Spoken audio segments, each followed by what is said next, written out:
malam hari ini kita mau enjoy. Yang pasti kita pengen malam ini adalah belajar itu menyenangkan. Setuju ya Bapak Ibu? Ya, kita mau belajar ini malam hari ini adalah menyenangkan. Belajar is fun. Ya, kalau kita menganggap belajar itu fun, jadi sesuatu yang kita dapat dari nanti narasumber kita, dari beliau yang sudah hadir dari tadi ya, gitu. Pasti akan kita dapat sesuatu yang baru nantinya malam ini. Sesuai dengan judul adalah calling in the workplace. Ya, bagaimana kita nantinya menemukan bidang bisnis dan pekerjaan sesuai dengan talenta kita, gitu teman-teman. Jadi tidak panjang lebar lagi, saya memperkenalkan dulu dengan narasumber kita. Beliau ini adalah coach, seorang coach yang sudah punya banyak pengalaman, ya. Banyak pengalaman. Dia bisa coach di bank yang sangat terkenal juga, yaitu ada di BCA. Dia pernah coach di sana, kemudian dia di Telkomsel juga dan beberapa perusahaan lainnya. Nah, tidak panjang lebar lagi. Tapi mohon maaf, ya. Mohon maaf karena acara ini adalah acara rohani, ya kan, dari Kristen dan Katolik. Baiknya kita berdoa dulu ya Bapak Ibu dan teman-teman ya. Begitu saya pimpin dengan doa buka kita malam hari ini. Mari kita berdoa.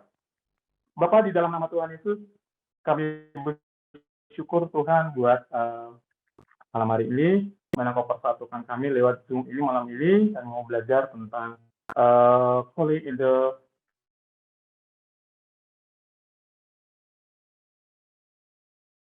begitu. Kami minta hikmat-Mu, kami minta kuasa-Mu turun atas kami, supaya kami tahu apa yang Kau mau untuk kami kerjakan dalam bisnis kami, dalam usaha kami, dalam pekerjaan kami, Tuhan. Secara khusus juga Tuhan, kami berdoa buat Pak Robi yang akan meneringkan tentang panggilan dalam hidup kami, Tuhan.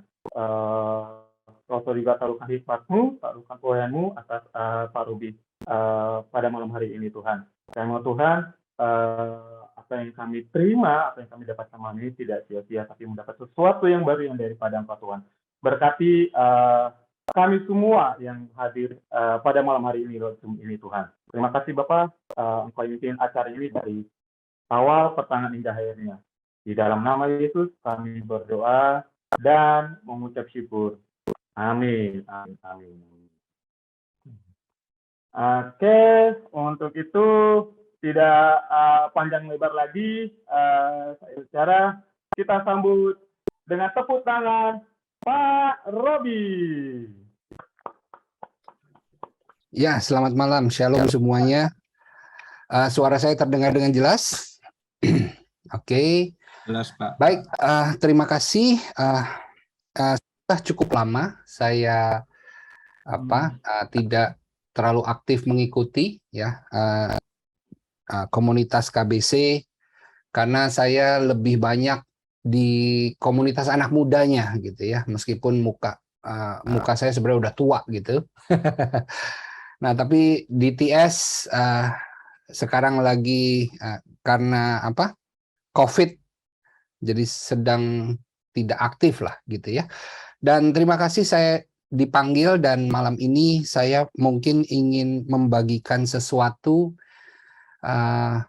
yang ini adalah journey saya, perjalanan saya dari 2006 waktu saya bertobat hingga akhirnya saya menemukan saya waktu itu istilahnya gini ya, kayak saya merasa dikasih hidup yang kedua gitu. Jadi saya merasa saya nggak mau sia-siakan, saya mau cari tahu Tuhan mau saya apa sih, intinya itu ya Bapak Ibu. Dan ya puji Tuhan dalam perjalanannya akhirnya Kepala Bukan Ekor ini menjadi memang berfokus saya untuk membantu anak-anak Tuhan dalam hal penemuan talenta, yang mana ternyata itu ada korelasinya kepada panggilan Tuhan. Nah, tentu ini menjadi menarik, panggilan Tuhan kok di dunia kerja. Biasanya kalau kita bicara panggilan, ya kita masuk dalam pelayanan. Pelayanan kan berarti kita masuk ke dalam istilahnya tembok gereja begitu. Nah, makanya saya akan berikan sesuatu apa yang menjadi journey pemahaman saya, dan ya disclaimer-nya adalah ya apa yang saya bagikan. Nih saya selalu ngomong kemana-mana ya. Saya kalau diundang saya selalu membagikannya seperti ini. Saya seorang pengajar, dan menurut saya dalam perjalanan kita memahami tentang kebenaran firman Tuhan itu, kita pasti akan mencapai level-level gitu ya, level-level kayak sekolah begitu. Nah, sehingga bisa saja siapapun membagikan itu di level yang berbeda dengan mungkin pendengarnya begitu ya. Pendengarnya bisa jadi di atas, pendengarnya bisa jadi di level yang lebih di bawah. Nah, tapi kembali itu adalah journey, sehingga saran saya adalah saya malah suka ngomongnya begini, agak-agak nyeleneh gitu. Saya bilang, jangan langsung percaya saya gitu ya. Jangan langsung percaya. Jauh lebih penting adalah apa yang dibagikan itu menjadi bahan perenungan kita selanjutnya gitu. Bahwa pulang dari sini, coba renungkan lagi, tanya lagi Roh Kudus gitu kan. Nah, karena Roh Kudus lah pengajar yang sejati, amin. Dan ya itu. Jadi biarlah Roh Kudus nanti yang akan bekerja, gitu yang ingin saya sampaikan ya. Baik, kalau gitu saya langsung saja. Memang kalau ditanya apakah saya bisa membantu anak-anak Tuhan untuk bisa menemukan talentanya dan mana itu nanti dikorelasikan, istilahnya nanti kerjaannya apa. Kalau di dunia umumnya adalah saya seorang career coach gitu ya. Tapi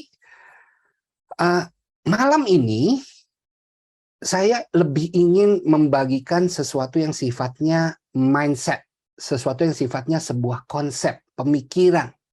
Katanya kita harus selalu renewing our mind. Ya, kita perlu mengetahui rahasia-rahasia kerajaan. Karena sebenarnya kalau kita menjadi warga kerajaan Allah, ya kita harus tahu seperti apa sih maunya Bapa, seperti apa sih gaya hidup kerajaan, termasuk bagi kita-kita yang ada di dunia kerja. Ya. Nah, makanya ini kita perlu tahu. Nah, saya ingin bagikan ini di waktu yang terbatas, bahwa nantinya jika Bapak Ibu tertarik, it's okay, kita bisa lakukan semacam kayak workshop gitu ya. Karena kalau workshop itu ya memang mau tidak mau harus agak lama. Kita gali misalnya ability-nya, talentanya, kita gali passion, kita gali apa. Nah, nanti kita bisa sampai menemukan, wah ternyata saya kayaknya bisnis yang tepat sesuai talenta adalah ini gitu, atau kerjaan saya harusnya ini, dan seterusnya gitu ya. Oke, yuk kita mulai. Perkenalan tadi saya sudah dikenalkan, nama saya Robi Hadi Subrata, dan ya saya full time bekerja di Kepala Bukan Ekor Workplace Ministry. Di dalam dunia sekulernya ya saya ada professional trainer dan career coach ya. Jadi puji Tuhan bahwa benar saya sudah kemana-mana training, dan ini ya kembali lagi saat kita ketemu dan kita berjalan sesuai panggilan, opportunity bagiannya Tuhan. Nanti lihat deh, saya akan bagikan kebenarannya dan apa yang selama ini saya hidupi dan memang terjadi gitu. Oke, yuk kita mulai. Nah, saat bicara God's calling di dunia kerja, saya mau awali dulu panggilan Tuhan dulu. Bapak Ibu, coba deh kita renungkan ya.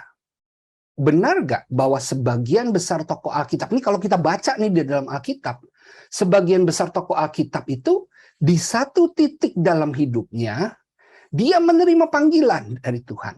Ada tiba-tiba Tuhan ngomongkah secara audible, memanggil gitu kan.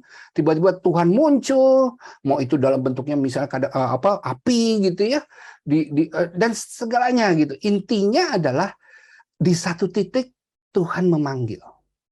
Nah, kalau kita renungkan lagi, bukan hanya di satu titik, tapi menariknya lagi di satu titik itu dia sedang sibuk bekerja.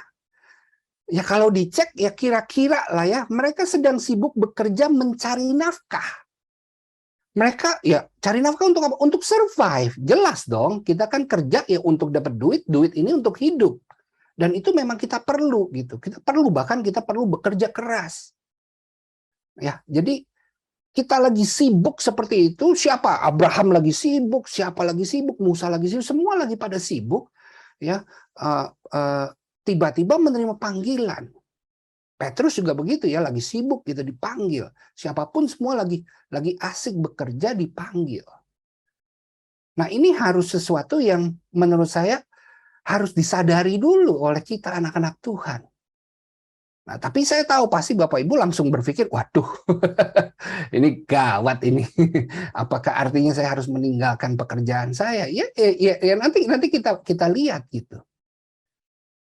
Kalaupun iya, ya nanti kita lihat. Nah, tapi kesadaran akan pemahaman ini, maka saya ingin membagi ada dua fase itu. Ya, dua fase yang menurut saya berbeda. Ada perbedaan ternyata antara kita bekerja mencari nafkah dengan berjalan dalam panggilan. Ya, dari tokoh-tokoh tadi ya seperti itu. Nah, berjalan dalam panggilan, ya setelah dipanggil. Nah, dua ini berbeda. Yuk kita lebih dalam lagi. Apa sih maksudnya bekerja cari nafkah? Yang secara umum, dunia itu ya itulah yang kita lakukan. Dan itu hal yang wajar. Saya tidak menyalahkan itu. Tapi lihat, definisinya nih kalau menurut saya adalah ini. Apa yang ditawarkan dunia, bekerja mencari nafkah itu ya ditawarkan dunia seperti itu. Get a job. Ya kan? Temukan, cari kerja terus cari uang itu. Bahkan goal yang seringkali ditawarkan yang harus kita kejar dan biasanya ini ada di dalam pola pikir semua ya manusia yang bekerja yang sudah dewasa ya pola pikirnya yang dikejar tiga hal ini. Dikatakan adalah yang pertama kekuasaan. Itu bicara tentang kamu harus memperoleh jabatan yang tinggi, kekuasaan yang tinggi. Semakin kamu tinggi, itu dia artinya kamu semakin sukses. Itu kamu berhasil. Yang pertama itu. Makanya kita kejar. Dulu saya ngejar. Bapak Ibu. Saya dari dulu tuh orang yang ngejar. Waktu saya SD, saya tuh pengen harus juara 1. Itu sampai kalau saya tidak siap untuk ulangan, saya lebih memilih untuk nggak masuk sekolah bilang sakit. Supaya pas saya bisa belajar, habis itu saya ulangan susulan, nilai saya bagus. Nah, saya seperti itu polanya. Bayangkan waktu saya bekerja. Saya jadi sales dan terus saya kejar dan akhirnya saya berhasil menduduki jabatan GM di ya maksudnya GM ini saya nggak bisa naik lagi. Kenapa? Karena di atas saya tuh owner. Jadi udah mentok tuh di atas itu. Nah, tapi itu saya kejar gitu. Kenapa? Ya karena saya juga berpikir inilah saya sukses. Lalu yang kedua yang dikejar adalah kekayaan.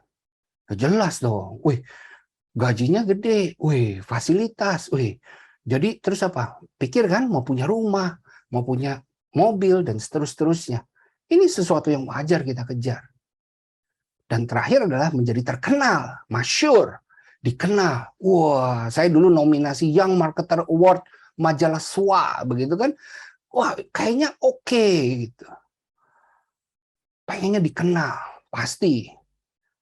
Nah, jadi 3 hal ini yang saya rasa menjadi tolak ukur kesuksesan bagi dunia. Apa yang ditawarkan dunia kepada kita. Dan itu yang mungkin saya berbeda gitu, belum terlalu gitu, tapi saya sempat di titik yang menurut saya udah lumayan. Usia 34 tahun tuh saya sudah lumayan. Saya compare kepada teman-teman seangkatan saya, ya saya sudah di top 3, top 5 lah gitu. Dan wow, kayaknya sih asik.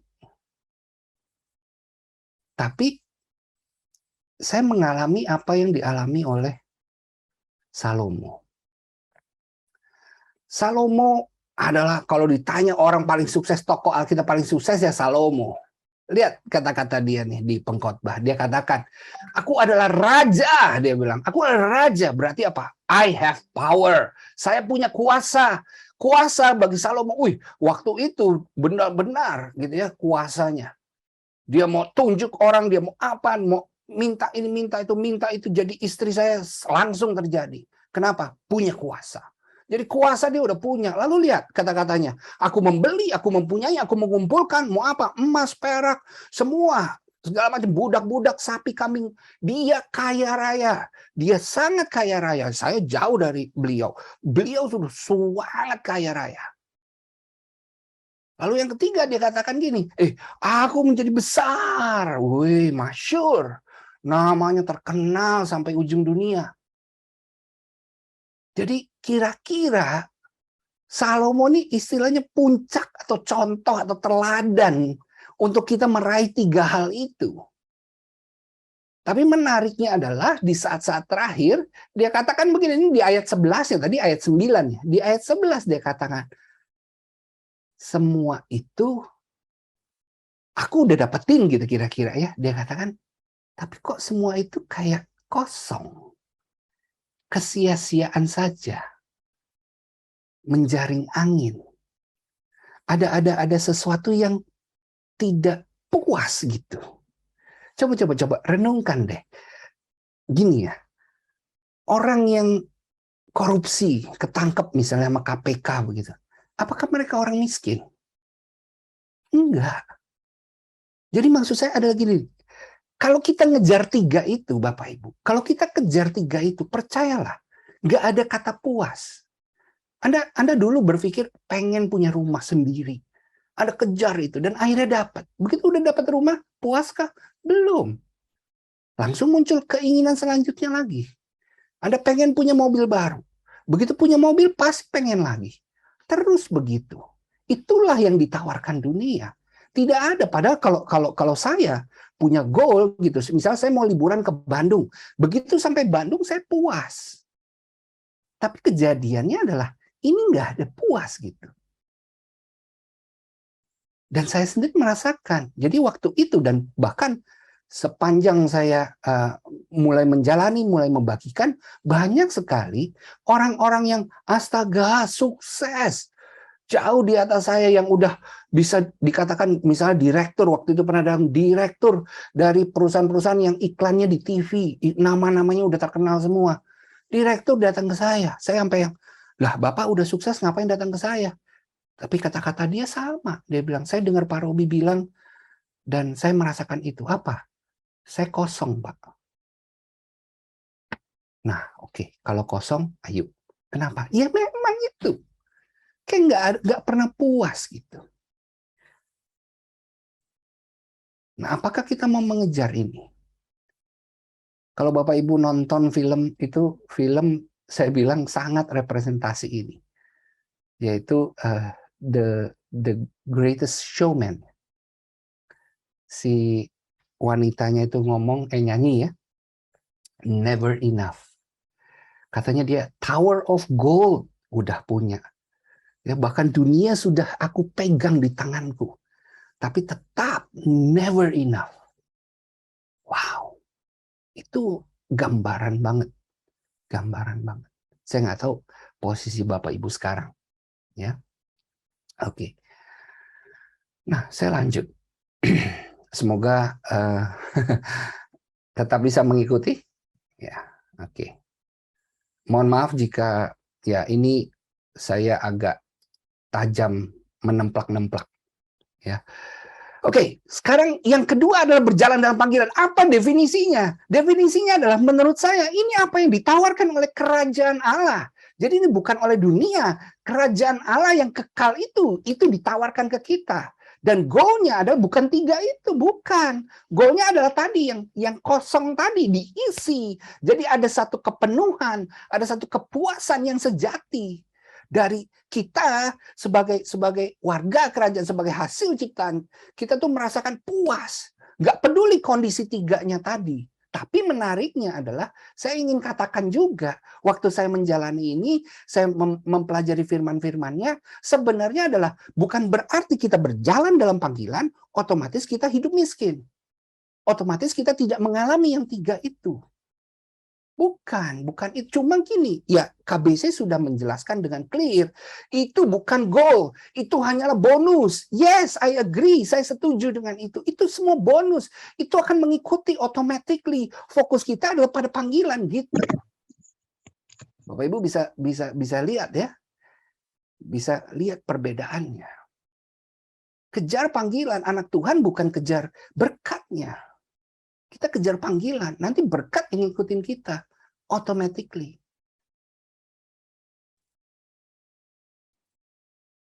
Apalagi kalau kita sudah sadar bahwa sebenarnya kita bekerja mencari nafkah untuk survive, bersusah payah tiap hari, kerja.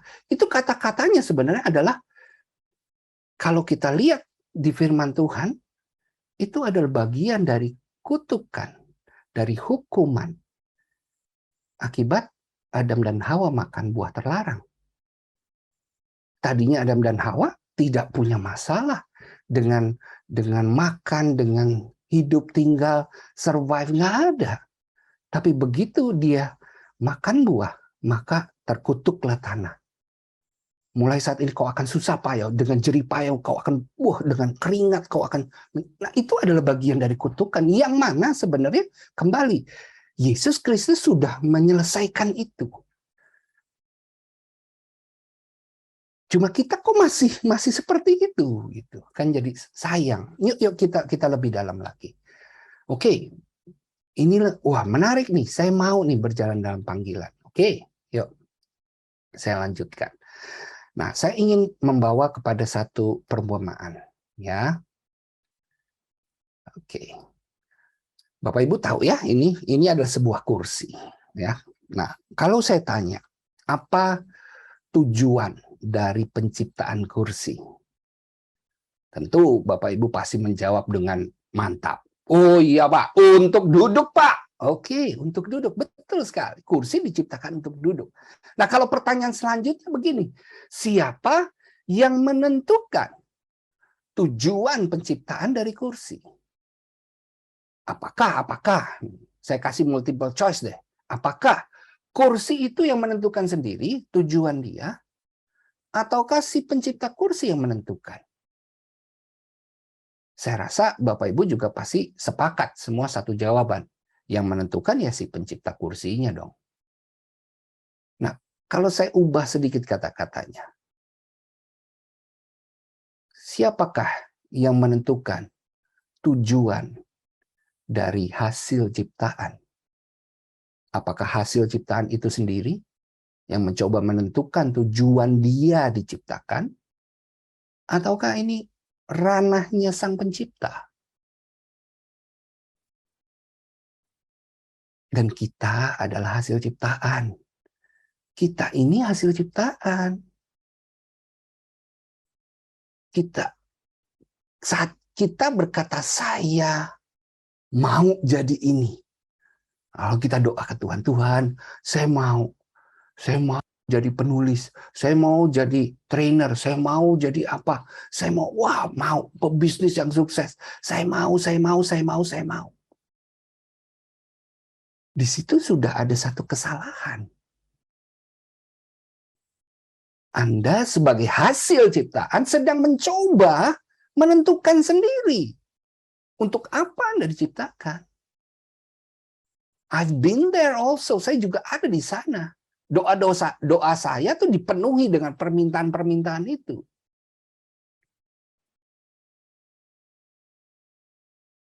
Nah, lihat. Ranahnya Tuhan.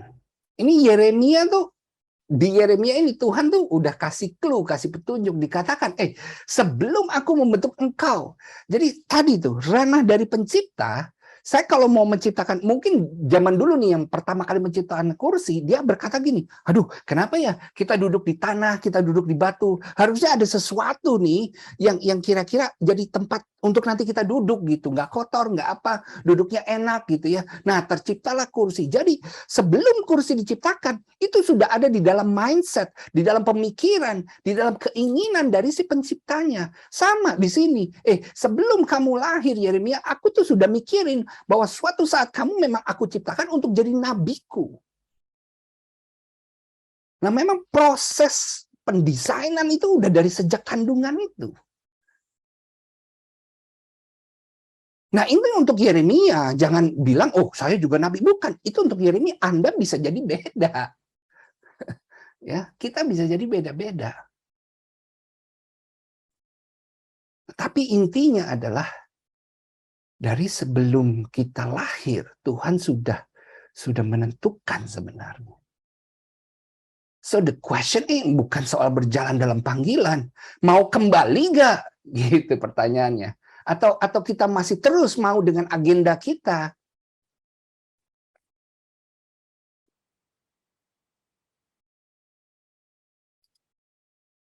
So ini jadi tagline saya. Ternyata hidup ini bukan tentang saya, bukan tentang apa yang saya mau, apa yang ingin saya dapatkan, apa yang ingin saya raih. Ini bukan tentang saya, tapi ternyata ini tentang Tuhan. Ini tentang apa yang Tuhan mau saya lakukan di dunia ini. It's about God. Kita cuma hasil ciptaan, Bapak Ibu. Kalau Anda mau sekedar mau sukses, wow, saya bisa tes Anda, saya bisa arahkan Anda. Ini talenta Anda gini-gini, sebaiknya Anda bisnis ini, sebaiknya Anda kerja ini. Oke, itu nggak ada masalah. Anda bisa sesuai, bisa. Tapi tadi, untuk siapa kamu suksesnya? Itu dulu harus benar. Kalau enggak, ya seperti orang-orang di luar sana.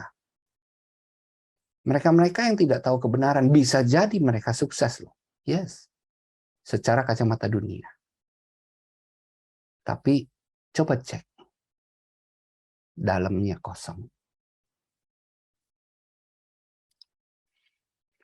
Nah, akhirnya jadi terbagi lagi menjadi dua. Menurut saya ini satu level, bukannya satu kesalahan ya, tapi menurut saya ini satu level perjalanan kita sebagai anak-anak Tuhan, sebagai pengikut Kristus. Bahwa yang pertama, levelnya adalah masih di level yang Tuhan ada untuk hidupku. Which is itu udah bagus banget kalau sudah masuk ke level itu. Artinya kita mulai mengandalkan Tuhan. Kita mulai bahwa Tuhan ada, kita menyadari Tuhan ada sebagai penyedia, sebagai pemberi berkat, sebagai penyembuh, sebagai penjaga kita. Dan itu saya nggak menyalahkan itu bagus, itu satu level. Ya, saya dulu juga waktu bertobat dan lahir baru, ya itu dia, saya mulai merasakan, wow, ternyata Bapakku ini benar-benar ya, benar-benar God is good all the time, so good gitu kan, benar-benar semuanya saya diproteksi dan segalanya. Saya merasakan itu, yes, good. Tapi ujungnya harusnya naik ke satu level lagi, di satu titik tadi itu. Saat kita mulai menyadari bahwa akhirnya kita menyadari bahwa, oh, enggak ya, hidupku ini ada untuk Tuhan. Ini bukan tentang saya mencoba meraih kesuksesan versinya saya, ya, menambah aset, menjadi makin kaya, menjadi makin terkenal. Ujungnya adalah untuk saya dan keluarga saya, ya Tuhan saya kasihlah sekian persen kah atau apakah? Bukan itu, karena fokusnya tetap dirimu. Nah, beda ya, beda. Makanya kenapa seorang Paulus bisa berkata, dia bisa bilang gini, yang dulu itu sampah. Waduh, yang dulu itu sampah. Sampah dia bilang. Sekarang fokusku udah sisa hidup ini nih. Ini nih, aku ngejar mahkota ini nih. Wih. Dan Bapak Ibu, you know what? Di antara seluruh tokoh Alkitab, ya selain Yesus ya, Paulus loh yang bisa bilang, aku sudah sampai garis finish. Yesus pun berkata, it is finished. Ya, yes. Cuma Paulus loh yang bisa ngomong begitu. Artinya dia tahu panggilan, dia tahu bahwa istilah Bandungnya dia tadi gitu. Karena begitu sampai Bandung, baru kan kita tahu udah sampai finish dan dia oke, udah finish. Wow. Udah tahu belum Bandungnya Anda? Wih. Oke. Kita lanjut ya, kita lanjut ya. Oke, lihat perumpamaan ini. Kursi sukses mengganjal pintu. Di mana-mana semua akan bilang, kamu sukses mengganjal pintu tidak tertutup. Wow, kamu ditepuk tanganin. Secara dunia, kamu sukses. Tapi ada satu pribadi yang kecewa. Siapa? Ya jelas pencipta kursi. Karena apa? Karena pencipta kursi bilang, bukan untuk itu. Kamu aku ciptakan udah capek-capek, aku desain dari pertama tujuannya untuk kamu diduduki. Kenapa kamu jadi ganjel pintu? Bukan itu. Ya, kalau mau ganjel pintu, nih pakai ini. Ini namanya door stopper. Memang ini diciptakan untuk ganjel pintu. Kursi ya jadilah kursi. Jadi sekali lagi, kita bisa jadi kelihatannya sukses secara dunia.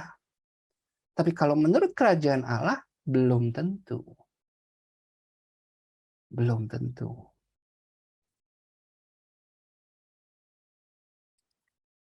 Kesuksesan hasil ciptaan adalah saat dia berfungsi sesuai tujuan.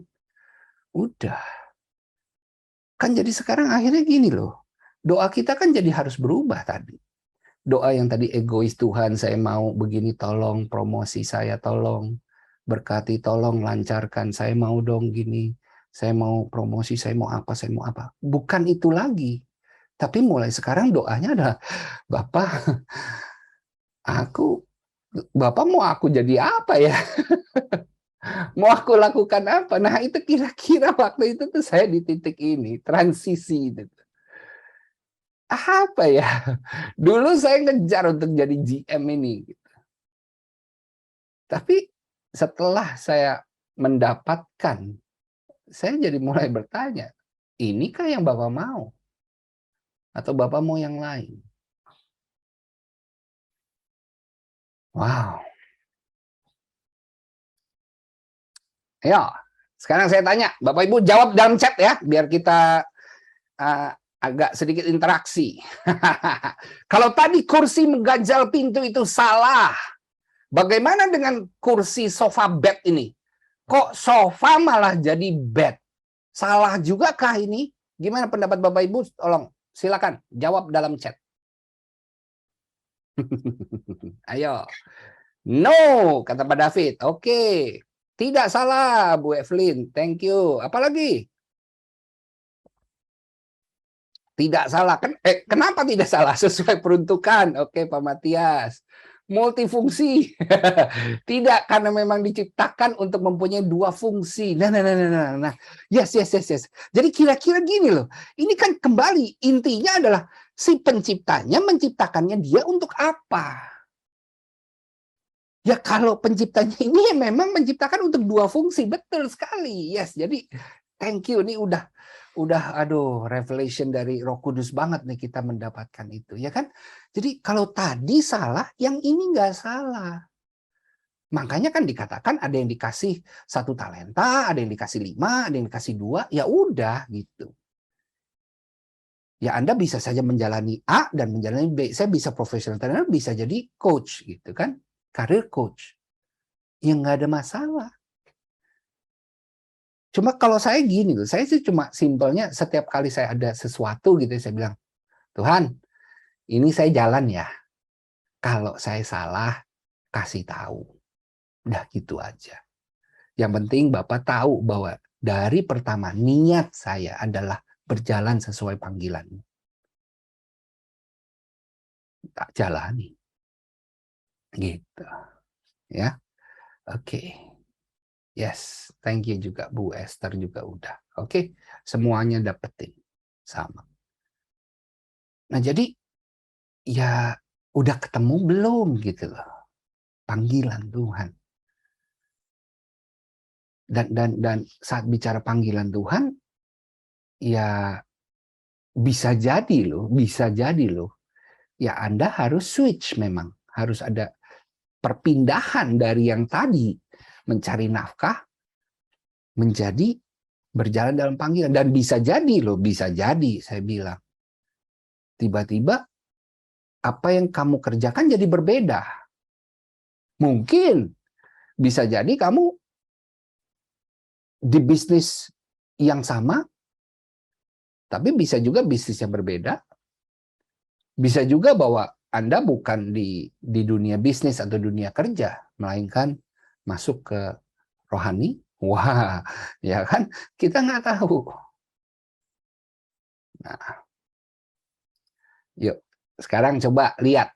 Ini ada 3 kursi. Apakah yang membedakannya? Jangan dilihat secara fisiknya dulu. Dari sisi lainnya apa? Kenapa kursi ini berbeda? Yang pertama adalah kursi taman yang kiri. Lalu kursi sofa yang warna merah dan kursi kantor, kursi kerja. Ya. Apa yang membedakan? Kalau dari tadi kata-kata saya, sebenarnya ini yang membedakan adalah peruntukan spesifiknya, betul nggak? Sama-sama kursi, tapi dia untuk apa? Ada fungsi spesifik dari kursi tersebut. Nah, yang menarik lagi, coba perhatikan. Pencipta kursi-kursi ini, oleh karena tadi ada fungsi spesifiknya, dia mulai mengattach, menempelkan yang namanya fitur-fitur yang sesuai, yang mendukung dari fungsi spesifik itu. Coba perhatikan kursi taman. Karena pencipta kursi berpikir, oh ini akan ada di outdoor, akan kena hujan, kena panas. Maka fiturnya adalah, oh ya udah, kursinya harus kursi yang tahan dari wrought iron. Ya, keras sih, tapi paling enggak dia tahan. Beda dengan kursi sofa. Wih, ini ada di ruang keluarga. Tujuannya untuk supaya keluarga duduk-duduk santai sambil nonton TV dan seterusnya. Maka, fiturnya harus dibikin senyaman, seempuk mungkin. Ya, itulah hasilnya. Begitu kursi kantoran, ya dia mesti kerja, mesti geser-geser, mesti gimana, kasih roda. Kasih dudukan tangannya. Jadi kerja, ngetik, segala macam jadi lebih enak. Nah, ini yang menarik. Ini loh korelasinya.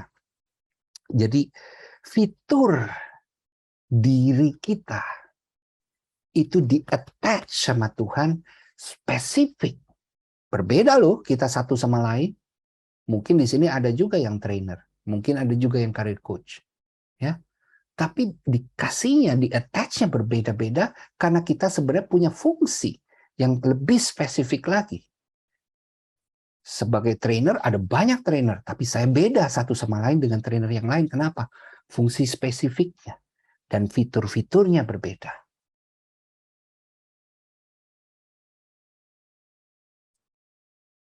Inilah yang kenapa saya terbeban untuk membantu anak Tuhan.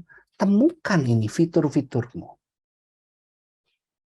Karena bagi saya itu adalah petunjuk. Bagus kalau Bapak Ibu bisa mendengarkan Tuhan secara audible dan Tuhan berkata, wah, tadi Pak Tambo, Anda adalah seorang begini. Kan enak ya Pak Tambo ya. Pak Matias kasih, ya kan. Anda adalah ini, enak. Walaupun kadang-kadang kita juga bingung, ini suara Tuhan atau bukan ya.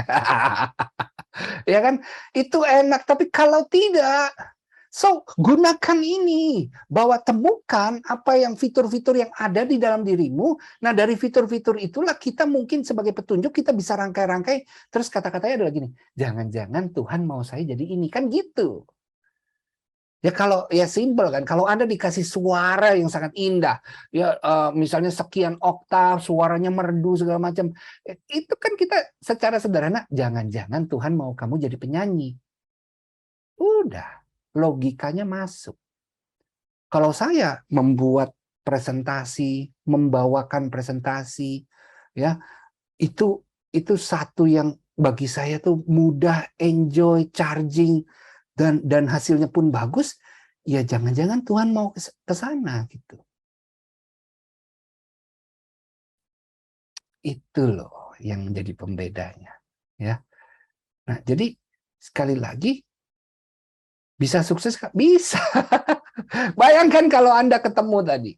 Kalau Anda, meskipun Anda tidak dalam mindset yang hidupku untuk Tuhan, tapi Anda menyadari bahwa suara Anda indah, atau Anda masak enak masakannya. Bisa sukses nggak melalui itu? Bisa. Jadi tolak ukurnya adalah bukan Anda sukses atau tidak. Kalau sukses, kamu diberkati Tuhan. Bukan itu. Kalau menurut saya tolak ukurnya tadi. Ya, yang sedang kau bangun ini kerajaanmu atau kerajaan Allah? Fokusmu pada mana? Tuhan untuk hidupku atau hidupku untuk Tuhan? Itu yang menjadi pertanda kesuksesan kita.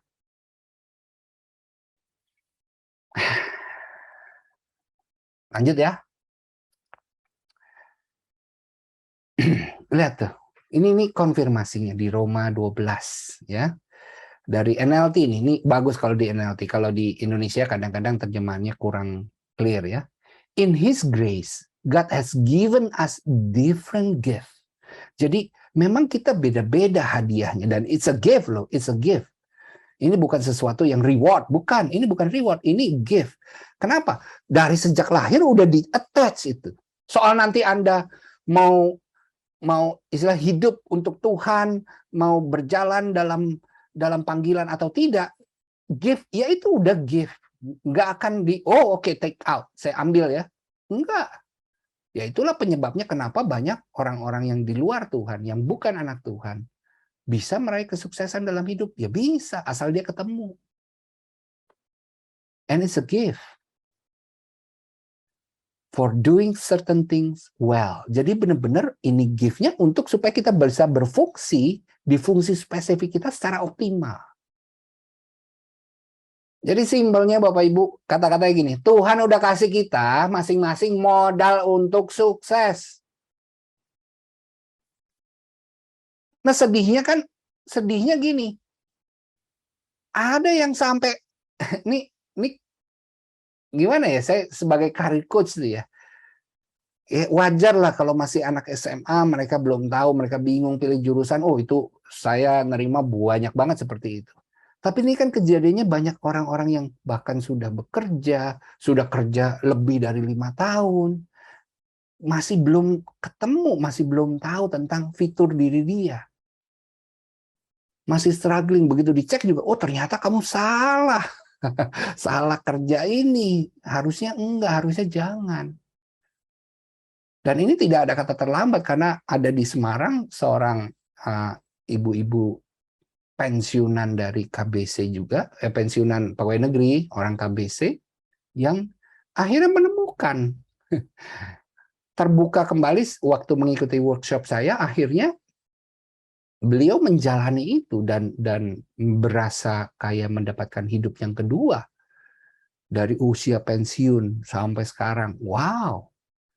Beliau sering kali kontak saya menceritakan, Pak sekarang saya ini, Pak sekarang saya ini. Wow. Wow, saya cuma bisa bilang wow. Ya.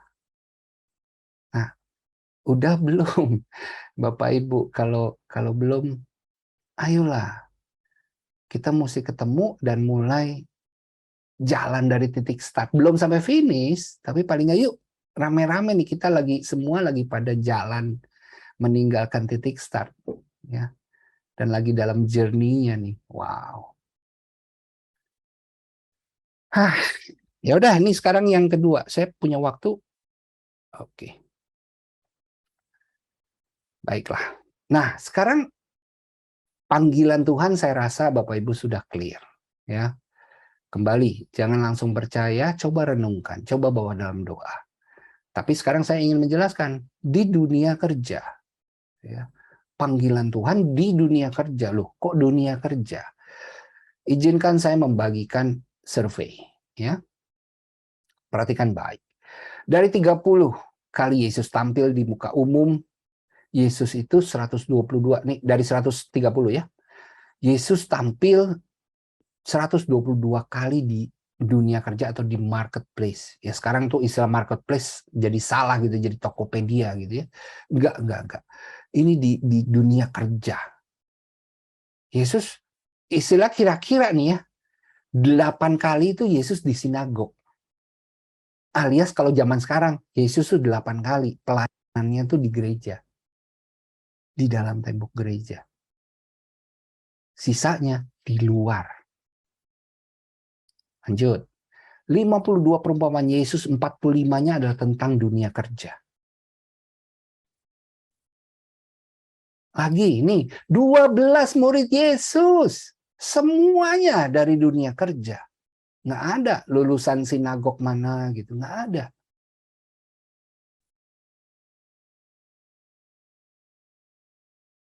Nah, ini yang menarik. Lihat, perhatikan baik. Bahwa 2% saja loh anak Tuhan yang boleh dibilang bekerja full time di gereja. 98%, yang mana itu adalah jemaat gereja yang datang tiap hari Minggu ke gereja, itu tuh mereka semua Senin sampai Jumat atau Senin sampai Sabtunya kerja di dunia, kerja di sana, di luar sana.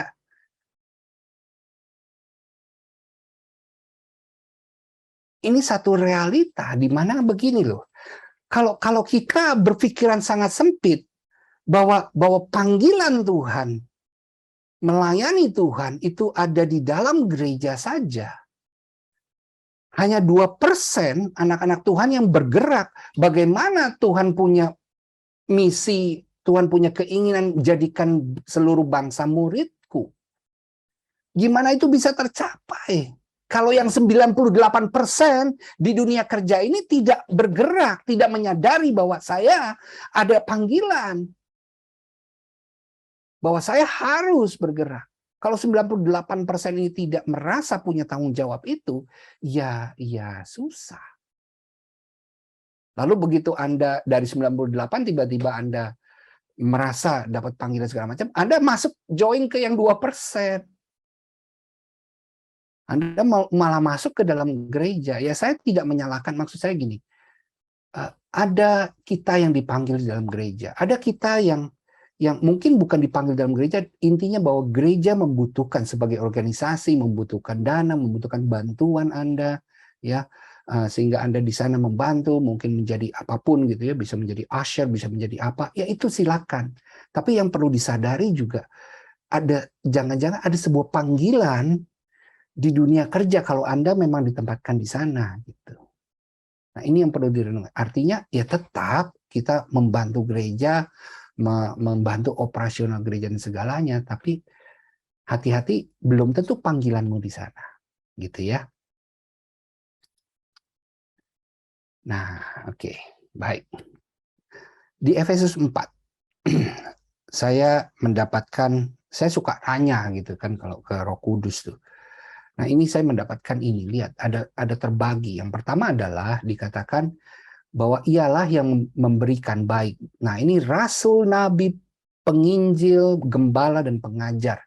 Ini semua masuk dalam istilah 5 jawatan, Bapak Ibu. Ya. Jadi ada orang-orang yang dipanggil untuk masuk ke dalam 5 jawatan. Tapi tugasnya apa? Tugasnya adalah untuk memperlengkapi orang-orang kudus.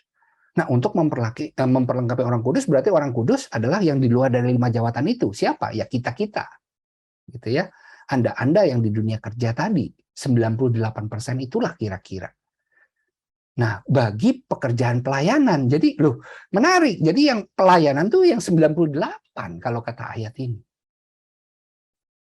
Ya, jadi kira-kira ginilah simpelnya. Yang 2% itu 5 jawatan. Jadi gereja sebenarnya adalah punya fungsi 5 jawatan ini, di mana 5 jawatan ini harusnya ada di dalam gereja dan mereka berperan bekerja sama memperlengkapi semua jemaat-jemaat Tuhan, orang-orang kudus yang 98%. Dan 98% ini tempat mereka adalah di dunia kerja. Disitulah pelayanan yang sesungguhnya. Makanya banyak hamba Tuhan berkata, terang jangan ngumpul sama terang. Kita malah, wah Tuhan, bisnis itu gelap. kotor. Aduh, saya di sana seperti domba di tengah-tengah serigala gitu. Aduh, jadi Senin sampai Jumat tuh Tuhan tolong gitu ya. Begitu begitu Minggu kita balik lagi. Aduh, charge. Waduh, kita balik lagi nih hari Minggu. Disitulah saya, salah. Ya memang Anda terang tuh untuk di tempat yang gelap memang. Jadi dunia kerja Bapak Ibu itu adalah ladang misi, itu adalah tempat pelayanan kita. Kalau Anda masuk yang 98.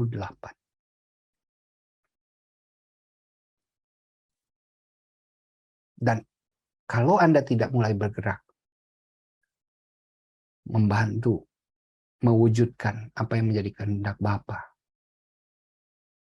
ya jadikan seluruh muridku.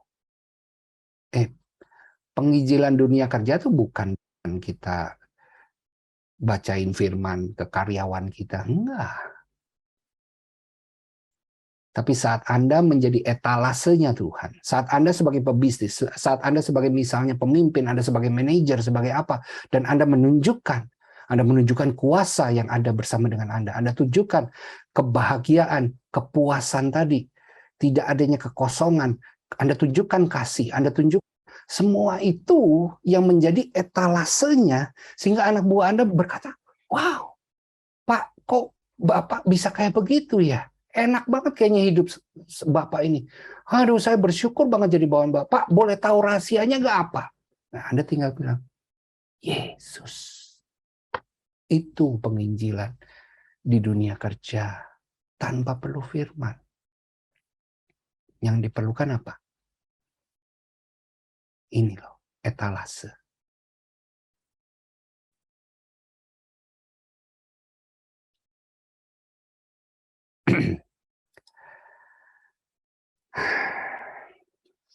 Oke, saya ingin tutup. Tadi saya katakan saya suka mempelajari firman Tuhan, saya suka nanya, saya orangnya kritis ya. Saya suka nanya ke Roh Kudus. Termasuk ayat ini ayat sudah sangat-sangat umum ya. Saya tuh nanya begini misalnya, Roh Kudus, kenapa ya garam lalu terang? Kenapa nggak terang dulu baru garam? Kenapa penjelasan garam sama penjelasan terang itu berbeda? Saya tuh suka begitu tuh, ya. Dan puji Tuhannya adalah bisa kadang 2 minggu, kadang 2 bulan gitu. Saya dapat aja tuh Roh Kudus tuh kasih saya hikmatnya. Bisa kadang-kadang saya lagi tiba-tiba saya bisa bangun gitu jam 2 jam 3 tuh karena dapat hikmat gitu. Wah gitu ya. Nggak tahu, kalau saya bukan mimpi. Tapi hikmat bisa di toilet, bisa di mana tiba-tiba ting gitu loh. Ya, tiap-tiap kita beda. Nah, tapi inilah ini pemahaman saya. Dikatakan bahwa kamu adalah garam dunia. Jika garam itu menjadi tawar, dengan apa ia diasinkan? Tidak ada gunanya lagi selain dibuang dan diinjak orang. Di sini Bapak Ibu, saya cuma menangkap begini, Yesus lagi tegas loh. Yesus lagi tegas mengatakan bahwa, kamu itu diciptakan untuk sesuatu, dan kalau kamu tidak menjalankan itu, sia-sia hidupmu. Itu dia kata-katanya. Garam, ya kamu memang untuk mengasinkan, itu tujuan penciptaanmu. Dan kalau kamu tidak berfungsi sesuai tujuan itu, sia-sia hidupmu. Wow, itu satu ketegasan. Tapi kita harus akui, banyak di luar sana anak-anak Tuhan yang cinta Tuhan tidak diragukan, tapi tadi jadi garam malah sibuk memaniskan atau sibuk memedaskan. Beda-beda gitu, padahal bukan untuk itu. Nah, lalu kenapa terang berbeda? Terang dikatakan kan, kamu adalah kota yang terletak di atas gunung, tidak mungkin tersembunyi katanya. Apa maksudnya? Maksudnya gini, kalau kita berjalan dalam panggilan sesuai dengan talenta kita, percayalah pasti orang lain bisa lihat itu. Makanya kalau Anda masih belum bisa menemukan talentamu, ada sesuatu. Kenapa? Biasanya orang lain yang bisa lihat, orang lain pasti sudah muncul dengan pujian-pujian. Kamu masakannya enak ya. Suara kamu bagus ya. Nggak mungkin tersembunyi sebenarnya. Jadi petunjuknya mungkin sudah ada, Anda sudah tahu.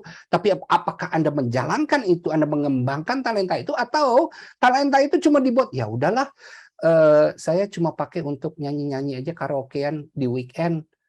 Ya, kenapa? Ya karena kan, ya kalau dunia bilang jadi penyanyi itu nggak ini ya, belum tentulah gitu. Mendingan kerja jadi karyawan aja, gajinya tepat, gajinya pasti gitu kan ya penghasilannya.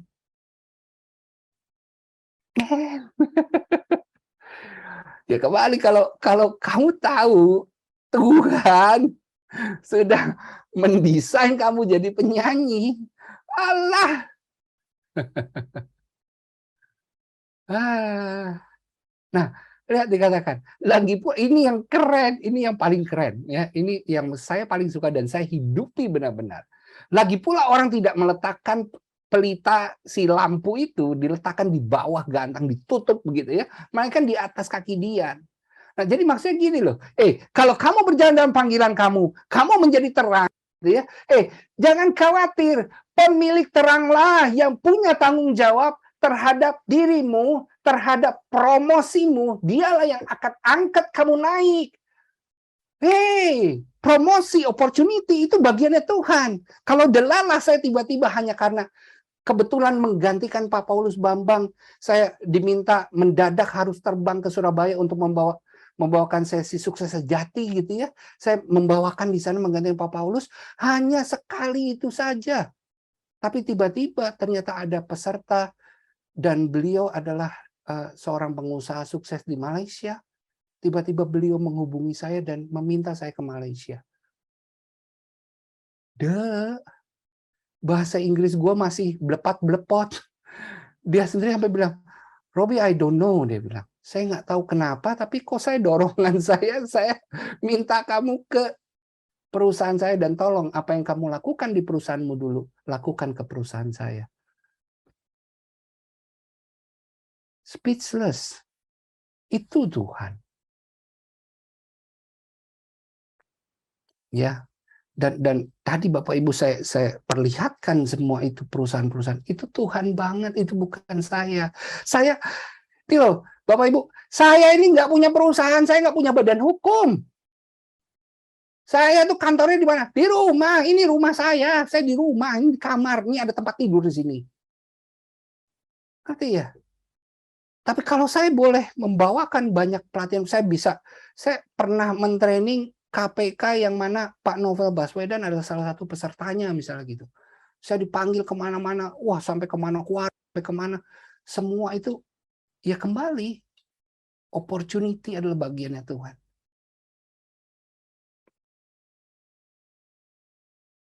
Nah, tapi lihat tujuannya, sehingganya itu loh yang sering kita lupa. Tujuannya tidak lain kamu diangkat supaya dampakmu lebih luas. Supaya kamu menerangi lebih banyak orang lagi.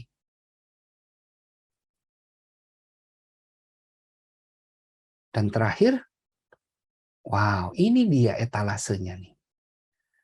Hendaknya terangmu bercahaya supaya mereka melihat perbuatanmu yang baik dan memuliakan Bapamu. Jadi it's not about me juga gitu. Ini tentang saya menjadi representasi etalasenya Tuhan. Saya ingin menginspirasi Anda. Tapi tujuannya bukan tentang saya. Tujuannya adalah tentang, lihat, Tuhan yang ada di belakang saya. Kalau saya mengalami, Anda pun bisa mengalami. Pertanyaannya, mau atau tidak? Ataukah mungkin sekarang sudah banyak halangan-halangan, hambatan-hambatan, cicilan-cicilan yang membuat Anda berpikir, enggak, mendingan nggak mau cari tahu. Ya, semua diawali dari pilihan. Saya cuma bisa sampai di sini, ya. Thank you Bu Esther, thank you Pak Yono. Oke, yuk kita sebelum kita gimana? Enaknya biasanya kalau habis khotbah doa dulu, tapi kalau menurut saya jangan doa dulu ya. Kita coba diskusi yuk, coba tanya jawab. Ya saya upayakan saya bisa jawab Tapi kembali ya, ini hanya dari my knowledge ya, pemahaman saya di level yang sekarang. Oke, yuk silakan. Ada yang ingin bertanya? Boleh. Thank you Pak Ruby buat materinya, sharing cerita kita. Sekali lagi teman-teman, Bapak Ibu boleh kasih applause dong buat Pak Ruby Hadi Subrata. Thank you. Wow, clear banget ya, jelas banget. Pasti semua teman-teman, Bapak Ibu merasa diberkati ya. Saya juga dirimain lagi, ya, diingatin lagi tentang panggilan, bahwa panggilan ini bukan untuk diri kita sendiri, untuk diri kita, tapi saya catat di sini adalah ya bagaimana kita perjalanan panggilan itu kita bisa mengalami kepenuhan dan kepuasan sejati daripada Tuhan kita Yesus Kristus. Oke, saya rasa ya sudah kalau bisa mungkin 1 jam lagi mungkin nggak kerasa juga nih Pak Ruby, tapi ya waktu itu kan dibatasi. Jadi sebelum nanti ini ada masuk ke kita akan ada sesi tanya jawab. Tapi sebelumnya Bapak Ibu dan teman-teman izinkan saya untuk menyampaikan pengumuman dari KBC. Ada beberapa pengumuman dari KBC untuk Bapak Ibu. Yang pertama adalah saya buka sebentar. Ya Bapak Ibu.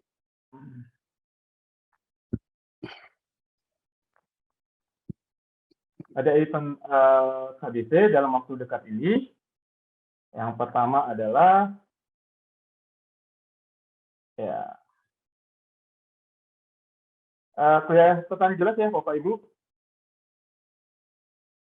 Ya, jelas. Jelas ya, ada growth up by shifting up, ya how to implement and optimize digital marketing for your business yang akan disampaikan oleh Fajar Adi Pratama, ya Direktur Performance Marketing Head PT Astra Digital International. Nah teman-teman bisa kemarin di sesi pertama sudah kemarin di tanggal 22 Juli ya dengan topik Digital Marketing Introduction, dan nanti ada di sesi kedua ya di Jumat ini ya tanggal 29 Juli ya di pukul 18.30 sampai pukul 20. Nanti topiknya mengenai coaching and clinic about digital marketing implementation. Nanti Bapak Ibu bisa hadir ya melalui Zoom. Nanti akan informasi akan di share nanti ke melalui WA.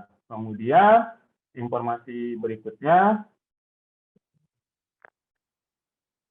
Nah, bagi Bapak Ibu yang seorang pengusaha ya pebisnis yang sudah punya karyawan, ya ini sangat menarik. Nanti akan ada juga acara Road to Success ya blended learning, ya itu akan diadakan tanggal 17 September sampai 22 Oktober 2022.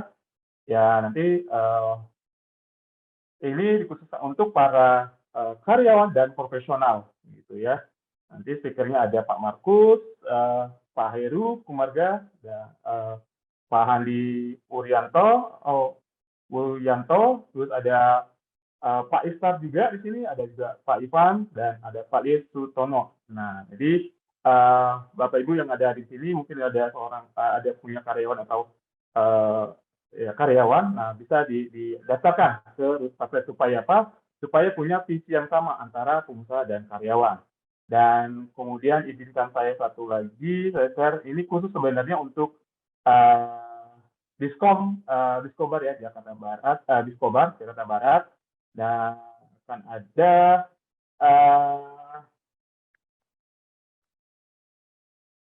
tracking sentul ya nanti tanggal 3 September. Nanti untuk detailnya bisa melalui saya nanti akan di-share di grup Diskobar ya teman-teman. Bapak Ibu, ini terbatas hanya 20-24 peserta saja. Nanti tunggu detailnya saya akan share di grup Diskobar ya, Bapak Ibu dan teman-teman. Oke, itu saja pengumuman dari KBC. Oke, kita masuk ke sesi tanya jawab. Mungkin Bapak Ibu ada yang mau bertanya kepada narasumber langsung pada beliau, Pak Ruby. Boleh, mungkin bisa melalui chat atau melalui open mic.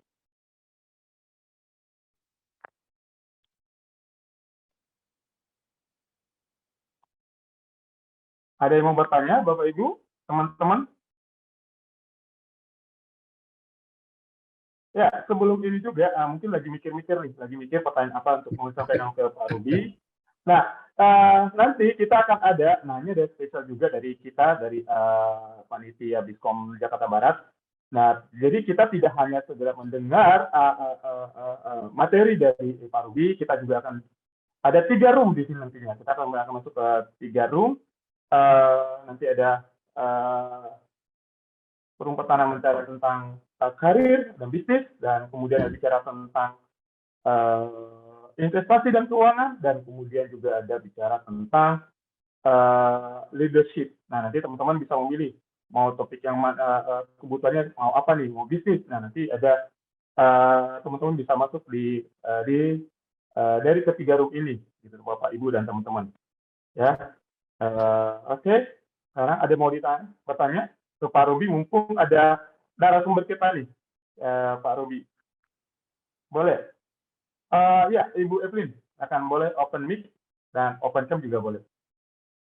Oke, selamat malam Pak Robi. Thank you banget nih buat sharingnya. Suara saya jelas kah? Jelas. Jelas, Bu Evelyn. Oke, saya punya 2 pertanyaan nih. Yang paling pertama dari yang base dulu aja ya. Kan kebetulan saya juga pelayanannya di bagian leadership ya. Jadi banyak teman-teman kayak universitas atau kuliah gitu. Mereka tanya tentang panggilan gitu ya. Terus kalau saya tanya sendiri sama diri saya gitu ya. Dari awal tuh kayak Tuhan udah bring me aja gitu. Jadi ya nanti Evelyn kesini, Evelyn kesana gitu kan, kayaknya isi banget gitu ya. Terus akhirnya tapi teman-teman yang lain tuh nanya gitu, apakah saya misalnya gitu, kalau ada yang bertanya gitu dari hasil summary-nya tadi gitu ya, apakah berarti melakukan tes minat bakat aja cukup gitu ya, untuk akhirnya kita tahu panggilan Tuhan gitu sebagai entry levelnya kita gitu. Kalau devotion sih memang ya itu kayaknya umum gitu ya, orang udah tahu, oh ya kamu saat teduh dong, kamu tanya sama pencipta kamu dong gitu. Tapi kan ya beberapa orang gitu bilang, Tuhan gak kayak model dulu ke Musa gitu ya. Musa kamu pergi gitu ya. Musa kamu angkat tongkat gitu. Kan jelas banget gitu. Kalau sekarang kan ya kalau kayak gitu kayak orang kabur gitu kan. Ini suara dari mana gitu kan. Ya mungkin simple things saja sih buat teman-teman mungkin atau buat saya sendiri lah. Waktu kita misalnya anggap menuntun orang gitu. Untuk tahu apakah ini tuh panggilannya Tuhan itu gimana sih. Kan kata orang ada yang bilang kalau kita gelisah atau kita nggak damai, itu mungkin bukan jalannya Tuhan gitu dan kita harus kayak naikin radar gitu atau ada tips dan kiat tertentu yang lebih manusiawi nggak gitu bahasanya gitu karena tadi kan bahasanya banyak teologi ya jadi agak bingung gitu to be honest gitu. Thank you Pak Robi. Iya. Ya, sebenarnya langsung aja ya. Ya. Baik, Bu Evelyn. Jadi, wow. Ya memang kalau praktikalnya, saya sendiri orang yang sangat menyukai praktikal, sedangkan saat kalau bicara terlalu konsep, terlalu di awan-awan juga kayaknya agak kurang gitu. Kebetulan saya talentanya arsitek, jadi saya menurunkan apa yang ada di pikiran dari dreamer gitu. Nah, memang itu dia. Saya setuju ya. Seperti kata-kata saya tadi bahwa salah satu cara kita yang sangat praktikal untuk menemukan kira-kira panggilan Tuhan adalah dengan mengecek fitur diri kita. Kayaknya itu saya rasa mau tidak mau kita mulai dari titik itu. Ya, itu yang sangat-sangat praktikal. Kalau mau dengar suara Tuhan kita harus sampai satu level tertentu. Mungkin agak susah ya, saya sendiri juga nggak begitu, bukan di level itu gitu. Jadi udah cari tahu aja petunjuknya apa, talentanya apa. Ya saya sih tidak terlalu, kalau saya ya dari pendapat saya, dari perjalanan saya, jangan terlalu mengikuti perasaan Anda. Ya kayak tadi ini apa ada mungkin kalau nggak nyaman atau ada hambatan, ada kegagalan, oh jangan-jangan Tuhan nggak mau ini gitu ya, terus kita langsung switch, langsung apa, bukan di situ, ya maksudnya perlu satu proses yang lebih dalam lagi gitu, jangan cuma karena 1-2 kali terus kita kayak langsung, oh berarti bukan ini gitu ya. Contoh saja ada seorang, saya ada beberapa mungkin ya teman yang dia merasa yakin banget mendapatkan panggilan tertentu yang mana memang sudah saya juga uji gitu ya. Lalu tiba-tiba saat dia berjalan dalam panggilan itu dia mengalami, boleh dibilang, banyak masalah, mengalami badai, mengalami sakit dan seterusnya. Orang tua, ada yang orang tuanya jadi bapaknya jadi sakit jiwa, jadi segala macam begitu. Nah, itu yang akhirnya membuat dia udah deh kayaknya bukan ini gitu. Terus akhirnya dia berhenti gitu.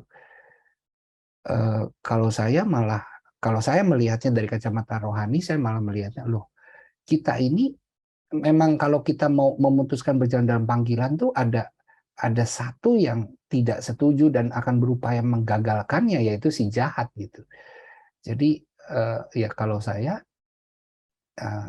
coba dulu jalan terus, lihat nanti gitu ya.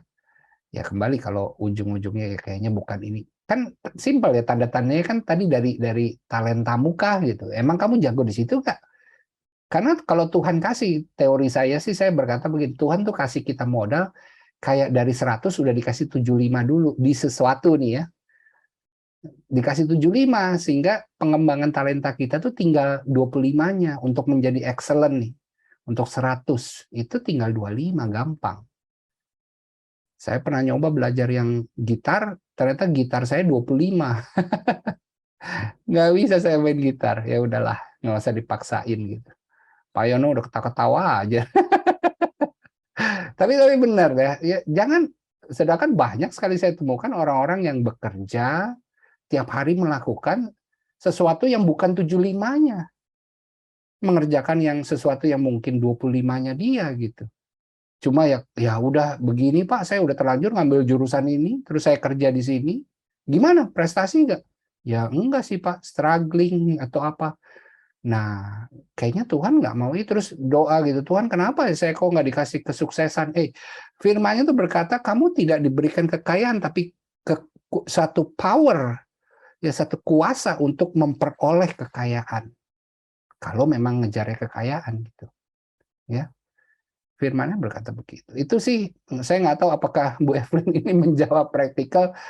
Ya, Ibu sendiri juga pasti melakukan ini ya Bu ya, melakukan assessment gitu ya Bu ya. Ya itulah, biarlah itu jadi petunjuk Bu. Saya setuju itu, jalanin itu saja. Oke, thank you Pak. Yuk. Tadi ada yang resen lagi Bro Daniel, ada yang resen lagi tadi. Ada Pak Santono ya. Sok, monggo. Boleh Pak? Oh, ini ada siapa Bu Esther dulu nih? Pak Santono tadi, Pak Sananto. Ya. Oh ya boleh, sok monggo. Boleh Pak. Silakan Pak. Open mic dan open cam-nya. Silakan Pak Sananto.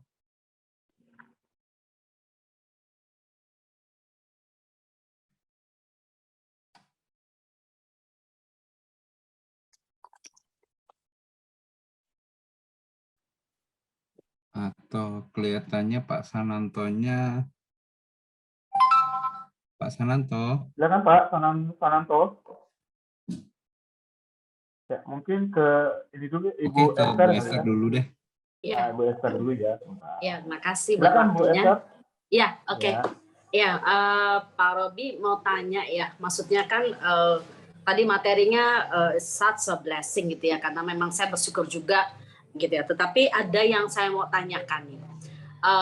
Kayak kita yang hadir pada malam hari ini kan kita sudah punya satu pekerjaan. Nah, kalau buat anak-anak yang masih muda ya, atau yang kemudian tadi baru mereka masuk kerja, kalau mereka dari awal tahu, itu akan sangat membantu. Nah, pertanyaannya adalah untuk yang sudah katakan ini usianya katakan udah 40 something atau mendekati 50 atau udah late 50 dan kemudian dia baru tahu nih ya, dia baru dengar seperti hal ini, itu apa yang harus dilakukan? Kan ya, istilahnya itu apa yang harus dilakukan.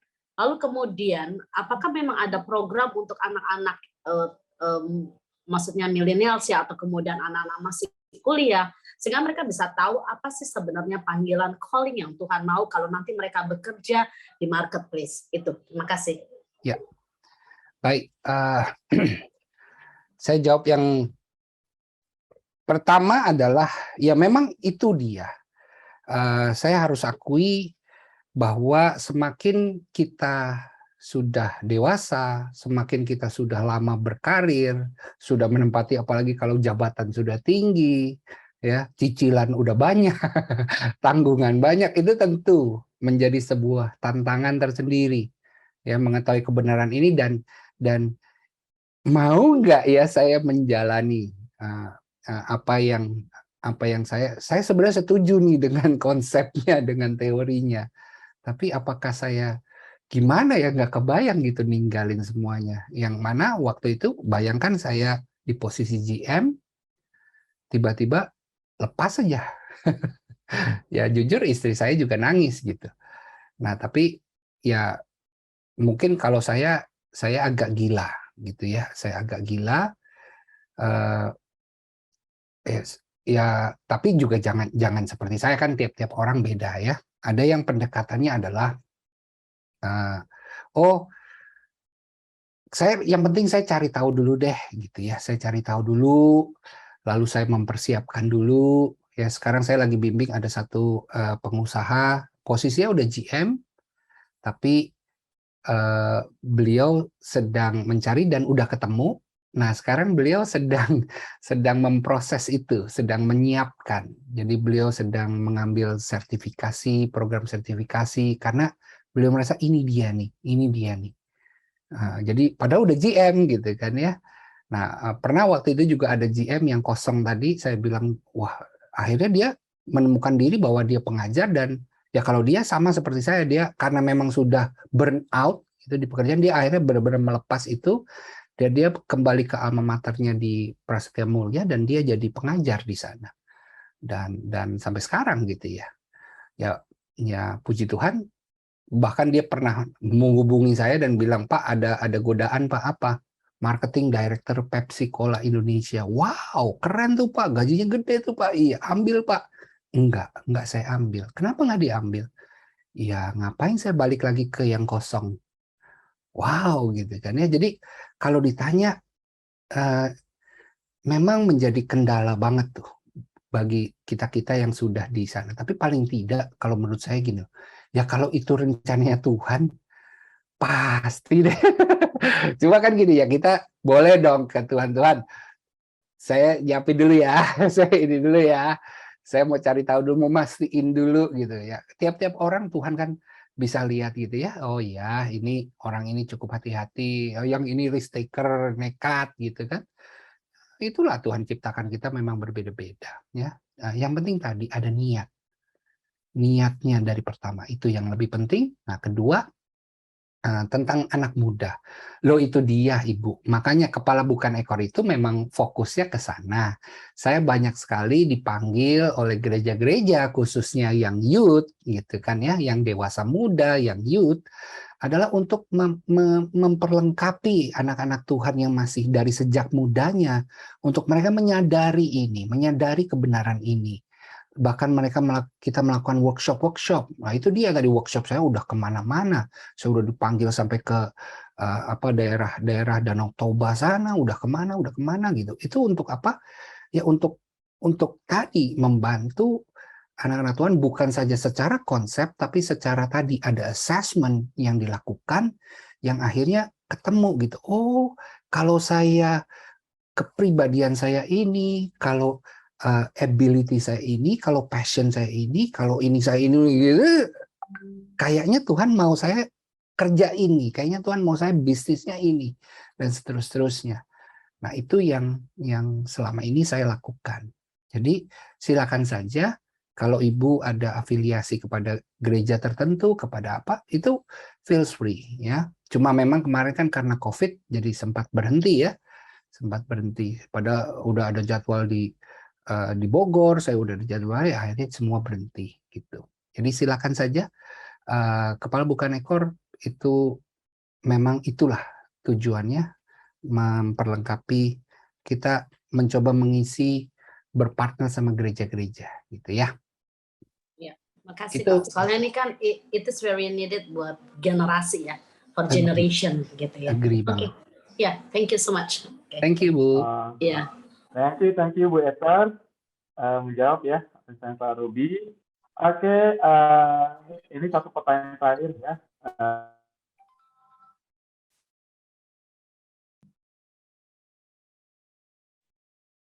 Dari Bu Lisa mungkin Bu boleh Lisa. open kamera dan open mic-nya untuk bertanya. Ya. Halo, ya di sini maaf di sini udah gelap terus udah pakai masker jadi saya nggak open video nggak apa-apa ya. Nggak apa-apa. Nggak apa-apa. Oke, Bu. Nggak apa-apa, nggak apa-apa. Oke, thank you, Ya teacher. ini untuk kelanjutan dari ini ada gak ya? Saya kayaknya berminat nih untuk kelanjutan dari soalnya ini masih kayak kulit gitu ya. Sedangkan sendiri aku udah 20 tahun aku mondar-mandir, aku belum ketemu panggilan padahal aku sampai ikut seminar yang panggilan Tuhan itu untuk menemukan panggilan Tuhan sampai saya catat berkali-kali, tapi saya sendiri belum nemu ya. Mungkin bisa dibantu Pak Robi gitu, saya juga bingung nih ngomongnya. Iya, Kalau boleh tahu dari mana Bu Lisa Saya Jakarta. tinggalnya? Oh, Jakarta. Oh, Gimana? oke, oke. iya. Silakan Pak Robi. Ya, baik. Sekali lagi saya sih menawarkan kepada KBC ya, kepada Biskom kalau ingin mengadakan suatu saat mengadakan semacam workshop. Ya, nggak tahu nih kondisinya kan kita kayaknya udah bisa gak nih on-site gitu ya. Kalau memang bisa, ya kita bisa adakan itu workshop sekitar ya biasanya sih hampir 1 hari lah, seharian dari pagi sampai sore gitu ya. Nah itu kita bermain kartu, kita segala macam semuanya. Nah di situ nanti akan harusnya sih mempertajam. Tapi ada opsi lain, yaitu ya harus diakui bahwa banyak juga yang secara personal datang ke saya gitu ya, dan ya minta dibimbing, dites dan segalanya gitu ya. Ya itu juga saya melayani juga gitu. Jadi silakan Bu Lisa. Tapi saya tuh seneng banget dengernya bahwa Ibu tuh sudah haus banget gitu ya, udah pengen banget gitu. Ya kalau dari saya tuh sebenarnya gini ya, kalau saya pencipta iPhone gitu, terus saya ngelihat teman saya pakai iPhone ciptaan saya tapi cuma dipakai SMS sama telepon gitu ya, itu saya sebagai pencipta gregetan gitu. Saya tuh pengen ngasih tahu, ini iPhone bisa untuk ini, bisa untuk ini, bisa untuk kamu cuma pakai untuk telepon sama SMS doang gitu ya. So maksud saya Bapak lebih rindu kasih tahu Bu Lisa ya, jangan khawatir, Pak, nanti akan kasih tahu. Itu aja. Pak Robi, maaf bisa share IG-nya atau apanya Pak, biar teman-teman yang mau update info dari Pak Robi. Boleh. Ini ya. Terima kasih Pak. Oke, bisa teman-teman Bapak Ibu bisa screenshot ya. Kita langsung follow IG-nya dan YouTube-nya dari Pak Robi. Kalau IG Oke. yang ininya Robi Hadi Subrata ya. Kalau yang bukan rohaninya.